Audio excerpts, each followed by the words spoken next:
गांव की और शहर की चुड़ैल। शमशान घाट में किसी की लड़ाई होने की आवाज आ रही थी। पास जाकर देखा तो दो चुड़ैलें बहुत बुरी तरह से लड़ रही थीं। तूने क्या सोचा कि मैं गांव की चुड़ैल हूँ तो तुझसे डर जाऊंगी?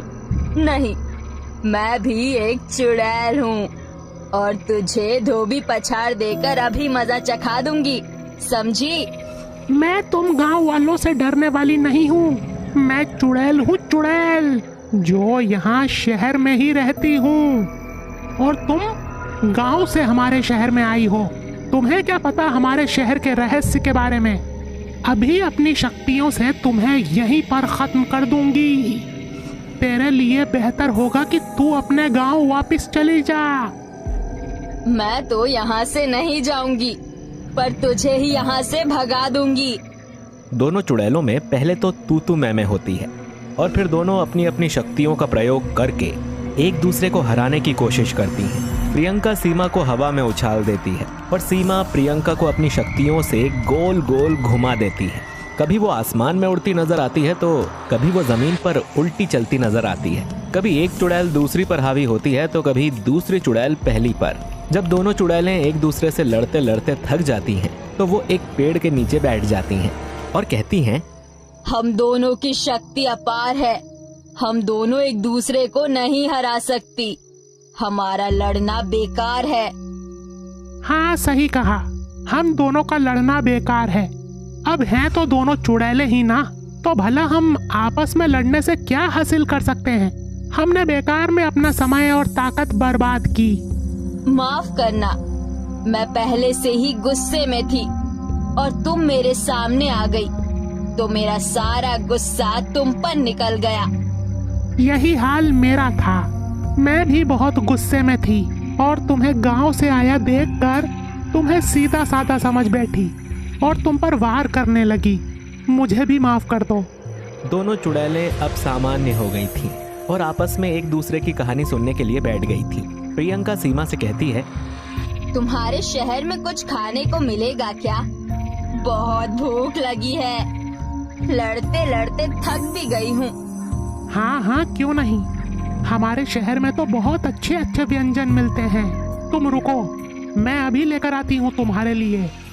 सीमा अपने लंबे हाथों को बढ़ाती है और रेस्टोरेंट में बर्गर, पिज्जा और ना जाने क्या क्या उठाकर ले आती है। उसे प्रियंका खाती है तो उसे बहुत मजा आता है। उसने गांव में कभी पिज्जा या बर्गर नहीं खाया था। अरे वाह, यहाँ का खाना तो सच में लजीज है। मैंने ये सब पहले कभी नहीं खाया था। इसे क्या कहते हैं? इस खाने का नाम क्या है? इसको पिज्जा और बर्गर कहते हैं। ये शहर में बहुत प्रसिद्ध हैं। सब इसको बहुत पसंद करते हैं। हाँ, पसंद तो करेंगे ही, ये है ही इतना स्वादिष्ट। पर तुम्हारे गांव के खाने से ज्यादा अच्छा नहीं है। वहाँ के खाने की शुद्धता की बात ही कुछ अलग है। वैसे बुरा ना मानना, एक बात कहूँ? हाँ हाँ, कहो ना, मैं बिल्कुल भी बुरा नहीं मानूंगी। तुम गांव वाले लोग बहुत सीधे साधे होते हो। तुम्हें लोग बहुत जल्दी बेवकूफ बना देते हैं। इसमें बुरा मानने वाली क्या बात है? ये तो सच ही है बहन। हम लोगों को कोई भी लूट कर चला जाता है। हमें यहाँ के तौर तरीके नहीं पता है ना। तुम बहुत परेशान लग रही हो। तुम्हारे चुड़ैल बनने के पीछे की कहानी क्या है? जरा मुझे भी तो बताओ। क्या बताऊं बहन, मेरी शादी शहर के एक लड़के से हुई थी जिसे मैंने कभी नहीं देखा था। हमारे बड़ों ने हमारी शादी करा दी थी, पर उसको मैं पसंद नहीं थी, इसीलिए वो भाग गया और फिर बहुत दिनों के बाद वापस आया। पर जब आया तो उसने मुझे जहर देकर मार दिया और मैं चुड़ैल बन गई। बाद में पता चला उसने शहर में दूसरी शादी कर रखी है। पर तुम चुड़ैल क्यों बनी? मेरा भी यही हाल था। मेरे साथ धोखा हुआ है और धोखे से मुझे मार दिया गया, जिसकी वजह से मैं भी चुड़ैल बन गई। और बाद में पता चला कि मेरी मौत के पीछे मेरे पति का हाथ है। मैं उसको ढूंढ रही हूँ पर वो मिल ही नहीं रहा। अगर मिल जाए तो मैं उसे भी चुड़ैल बना दूँ। मैं उसे भी चुड़ैल बना दूं। सीमा और प्रियंका आपस में बातें कर रही थीं कि तभी वहां पर पास एक मोटर कार आकर रुक गई। वो दोनों उस गाड़ी को देखती हैं और प्रियंका कहती है, इस गाड़ी में आखिर कौन बैठा है, वो भी इतनी रात गए। ये शहर है, यहाँ दिन और रात एक से होते हैं।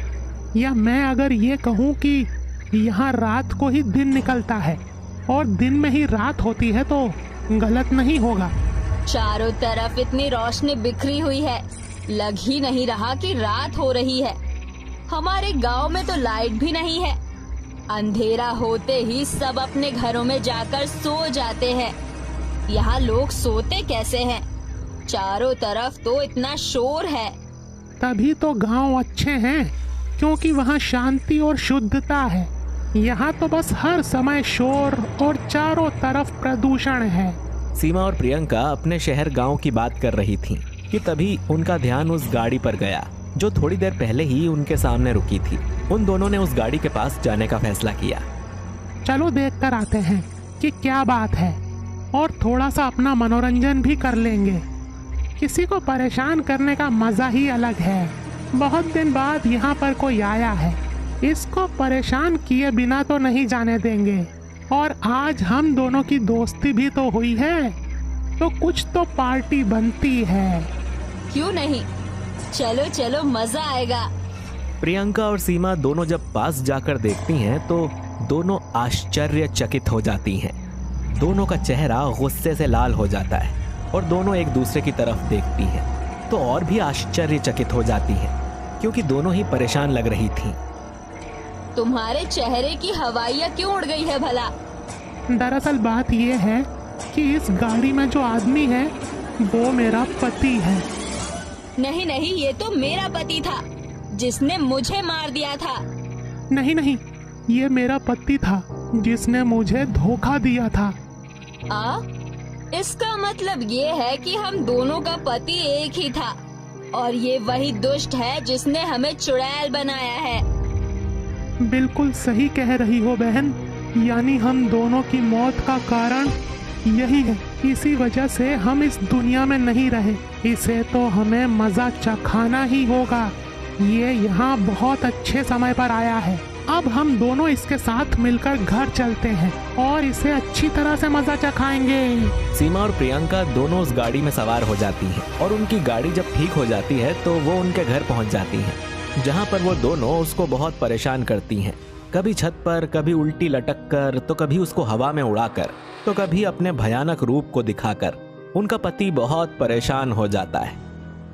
ये क्या भला है, मुझे किसी तांत्रिक से बात करनी होगी, वही इसका कुछ उपाय निकाल सकते हैं, वही मुझे इस संकट से निपटारा दिला सकते हैं। अरुण एक तांत्रिक को लेकर आता है, पर वो दोनों अपनी शक्तियों से उस तांत्रिक को भगा देती हैं। एक दिन वो दोनों अपने असली रूप में आकर अरुण को सारी सच्चाई बताती हैं। अरुण अपनी गलती को स्वीकार करता है, परंतु वो दोनों फिर भी बाज नहीं आती और दोनों उसको पागल बना देती हैं। अरुण पागलों का जीवन व्यतीत करने लगता है। ये देखकर दोनों को बड़ी तसल्ली होती है कि जिसने उनकी जिंदगी बर्बाद की थी, अब उसकी जिंदगी भी किसी काम की नहीं रही।